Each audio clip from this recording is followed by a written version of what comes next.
Have you ever wondered how the Egyptians built the pyramids without machines, cranes, or any modern technology? It is honestly one of the greatest mysteries out there. I mean, we're talking about a level of engineering that still baffles people today. Right, because, I want you to picture this. Just imagine standing at the base of a 450-foot tall mountain of solid stone. You tilt your head back, looking up this sheer, massive incline, and you realize this wasn't formed by tectonic plates. Oh, absolutely not. It was built by human hands 4,500 years ago. I mean, we are stepping into the shadow of the Great Pyramid of Giza for today's deep dive. Yeah, and it's a visualization that completely defies our modern sense of scale. Hmm. When you actually break down the raw numbers of what we're looking at, the sheer impossibility of the task really starts to sink in. The numbers are staggering. They really are. We're talking about a structure composed of roughly 2.3 million individual stone blocks. And to put that into perspective for you, these aren't like bricks you can just toss in the back of a pickup truck. No, definitely not.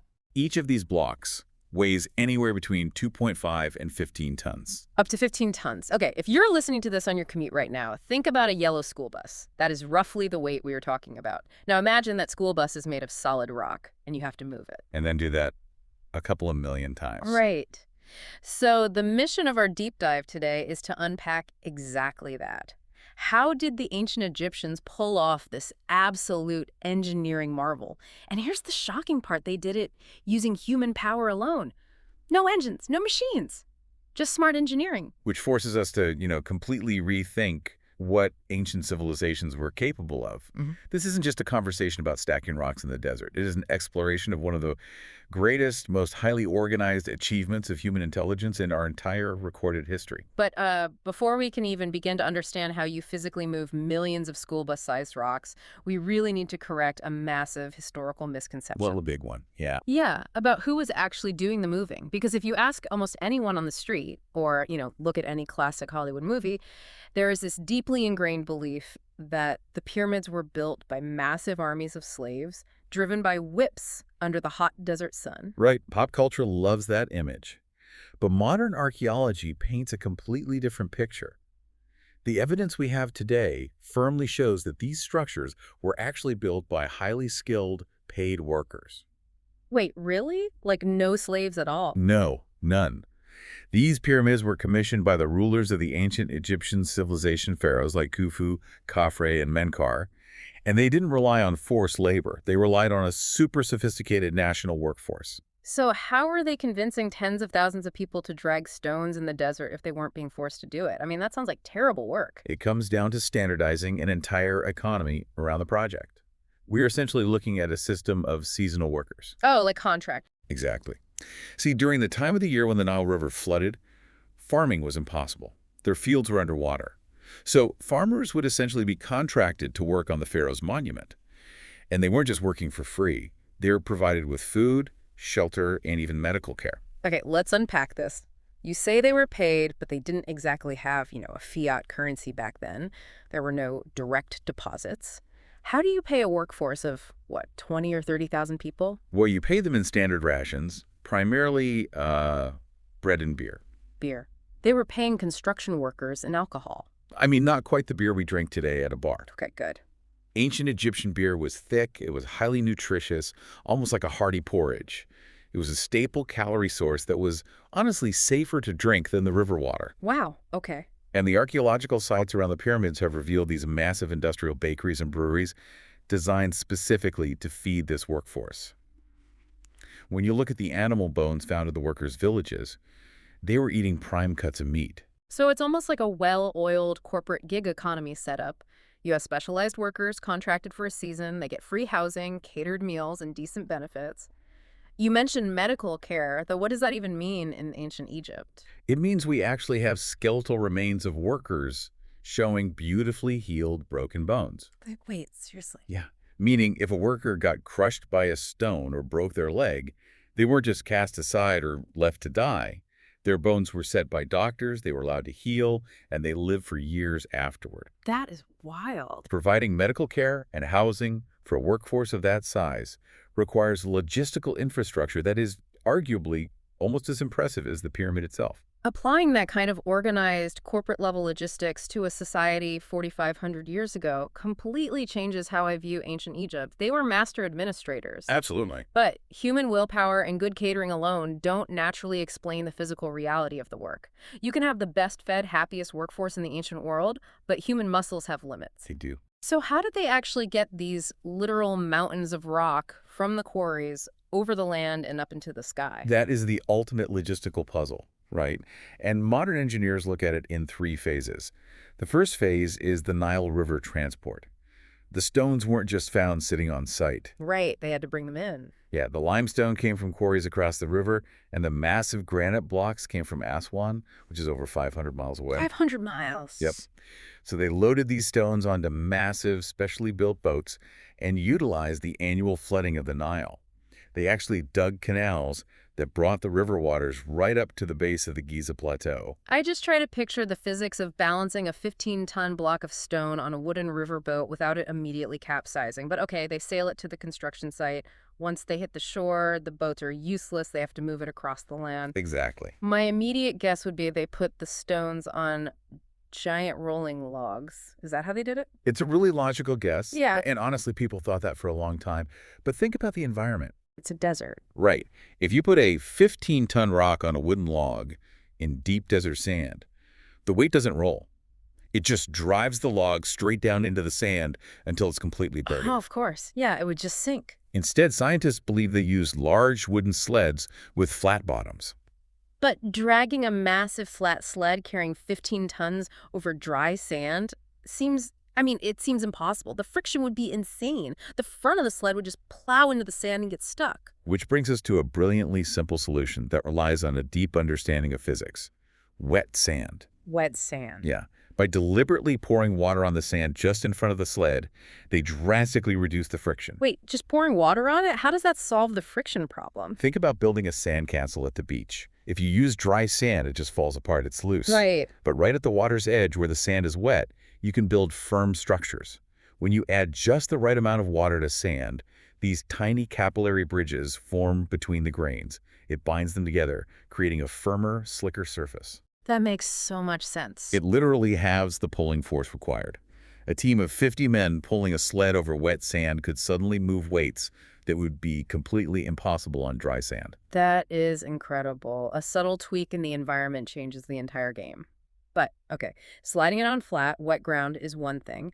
Building a 450-foot-tall pyramid requires going up. The hard part. Yeah, and I imagine you can't just pour water on a steep incline and hope for the best. No, you can't. And going upward leads to the most widely debated part of the construction, the ramps. To get the stones higher as the pyramid grew, workers had to build enormous ramps. But the shape of those ramps is still fiercely debated by structural engineers today. What are the options? I mean, a ramp is just a hill, right? Not at this scale. One theory proposes a long, straight ramp extending far out into the desert. But mathematically, to maintain a manageable incline for men pulling heavy sleds, a straight ramp reaching the top of the pyramid would have to be over a mile long. A mile long? Yeah, it'd require more material to build the ramp than the pyramid itself. That sounds incredibly inefficient. So what's the alternative? Other researchers suggest a zigzag pattern up one face of the pyramid, but the most prominent and heavily researched theory suggests a spiral ramp. A ramp that actually wrapped around the outer edge of the pyramid, hugging the structure as it rose into the sky. Okay, let me push back on that, because a spiral ramp sounds terrifying. You have a massive block of stone on a wooden sled, on an incline, on a curve, suspended 200 or 300 feet in the air. It's a high-stakes operation. Yeah. Gravity doesn't care how well-fed or skilled your workers are. What happens if a rope snaps? One snapped rope, and that 15-ton block goes sliding backward down a crowded ramp. It would be a catastrophe. Your hesitation points exactly to what makes this an engineering masterpiece. The margin for error was virtually zero. The coordination required for hundreds of men to pull in unison, navigating a 90-degree turn on a spiraling ramp without modern braking systems. It requires a level of operational discipline that is, honestly, hard to comprehend today. They had to be incredibly methodical. Moving the rock is one thing, but getting it to line up perfectly is another. Because brute force, ramps, and sleds might explain how you pile up 2 million blocks. But when you look at the actual shape of the Great Pyramid, brute force goes out the window. Absolutely. This wasn't just a big pile of stones. No, the mathematical genius displayed in the Great Pyramid is arguably more impressive than the physical labor. The base of the pyramid covers over 13 acres. Yet, it is a perfect square, and all four sides are almost exactly equal in length. Across 13 acres, the measurements differ by only a tiny fraction of an inch. But the part that absolutely blows my mind isn't just the square base, it's the alignment. The cosmic precision. Yes. The Great Pyramid is perfectly aligned to true north. The error margin is measured in mere centimeters. It has an astonishing 0.1 degree accuracy. Even by today's standards, that's incredible. Think about that. I struggle to hang a picture frame perfectly straight on my living room wall, even with a laser level. And these ancient engineers flawlessly aligned a 13-acre, 450-foot mountain of stone to the Earth's geographic poles. How do you do that without a compass? Well, that is the brilliant part. A magnetic compass actually wouldn't give you true north anyway. It gives you magnetic north, which constantly shifts. Oh, right. Good point. To find true geographic north with 0.1 degree accuracy without any modern surveying tools, they had to use the sky. There are a few theories on how they did it, but the most plausible is the shadow method, sometimes called the Indian circle method. How does that work?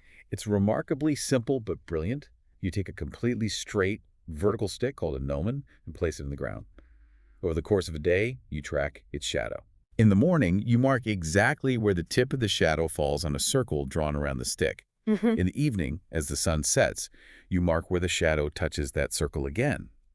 If you draw a straight line connecting those 2 points and then bisect it, cut that line exactly in half, it gives you a flawless north-south axis. Wait, that's it. A stick, a shadow, and some basic geometry. A stick, a shadow, and incredible patience. They achieved this precision through an advanced understanding of astronomy and mathematics, literally using the natural mechanics of the solar system as their surveying tools. Okay, so we have this impossible machine of a workforce. We have ingenious logistics with wet sand and spiraling ramps, and we have brilliant cosmic math.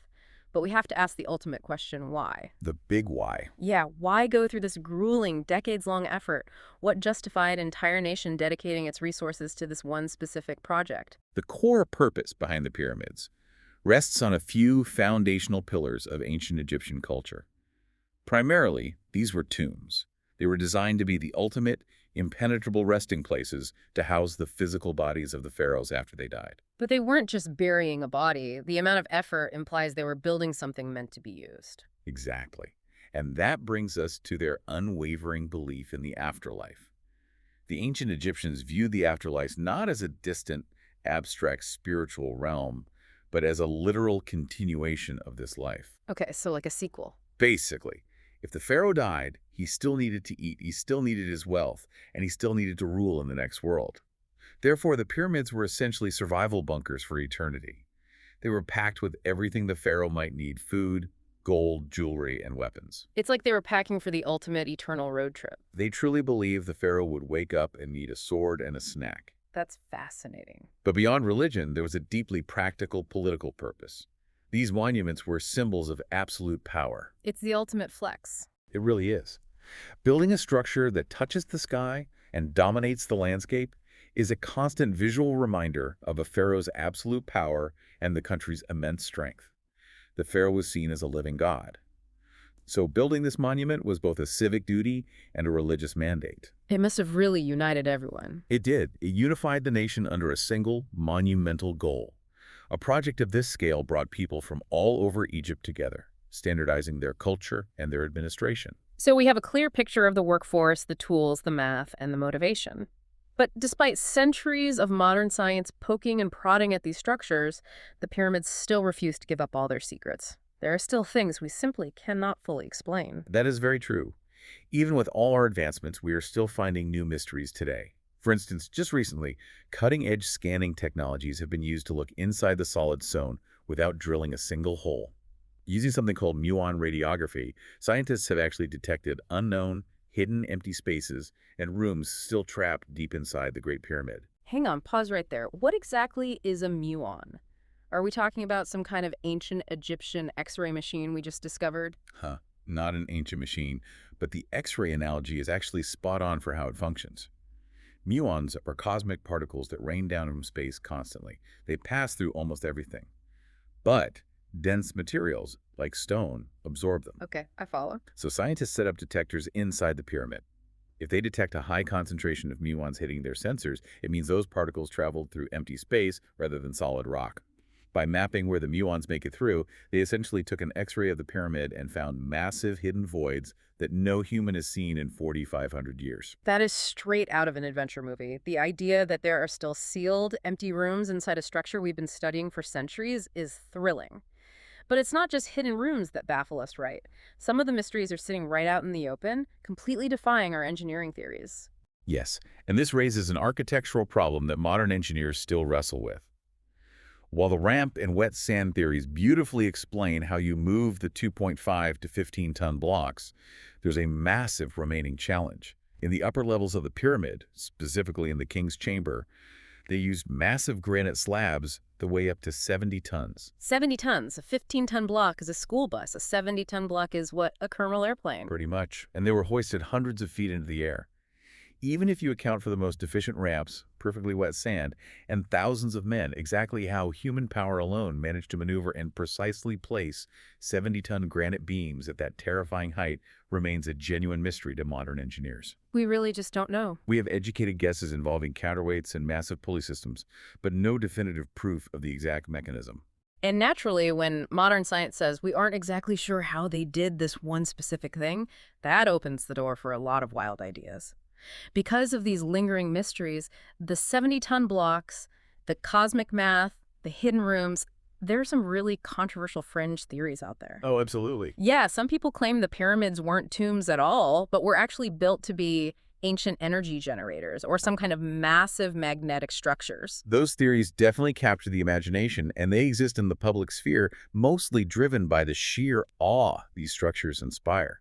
However, looking strictly at the archaeological record, it is crucial to impartially clarify that these ideas, whether regarding energy generation or magnetic functions, have absolutely zero scientific proof. Right. The historical consensus remains firmly focused on the verified brilliance of human engineering, mathematics, and organization. We don't need to invent ancient power plants to make the pyramids impressive. The reality of what human beings actually accomplished with limestone, sand, and sweat is far more mind-blowing. The human element is the true marvel. It shows what a society can achieve when it focuses its entire intellect and economy on a singular goal. So let's recap this incredible journey for everyone listening. We started by looking at a Hollywood myth and completely shifting our view. We moved away from the idea of oppressed slaves and discovered a sophisticated gig economy capable of organizing, paying, and caring for a massive force of highly skilled seasonal workers. We visualized massive stone-carrying boats navigating the Nile River to deliver materials, and teams of workers perfectly calibrating the friction of wet sand to glide sleds carrying unimaginable weight across the desert. We looked up at those terrifying spiral ramps, marveling at the patience and discipline it took to avoid catastrophe. And perhaps most staggeringly, we saw ancient engineers standing in the desert thousands of years ago, using nothing but the shadows of the sun to align millions of blocks to true north with an error margin of a few centimeters. It all leads to one inescapable final thought. The pyramids are not just piles of rock in the desert. They're the ultimate proof of human intelligence.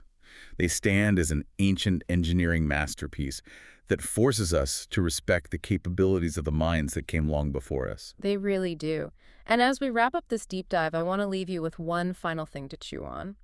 Building on everything we've just discussed, think about this. We are talking about a civilization that possessed the architectural genius, the mathematical precision, and the massive national coordination to build something that has stood perfectly aligned to the cosmos for 4,500 years. It's humbling. Truly. How does a society reach such a breathtaking peak of technological and mathematical knowledge only to completely lose it? What if the greatest mystery isn't how they built the pyramids, but how humanity managed to forget how they did it? That's a profound question. So what do you think? Were the pyramids built by genius engineering or something we still don't fully understand? We'll leave that for you to ponder. Follow for more ancient mysteries, and thanks for joining us on this deep dive.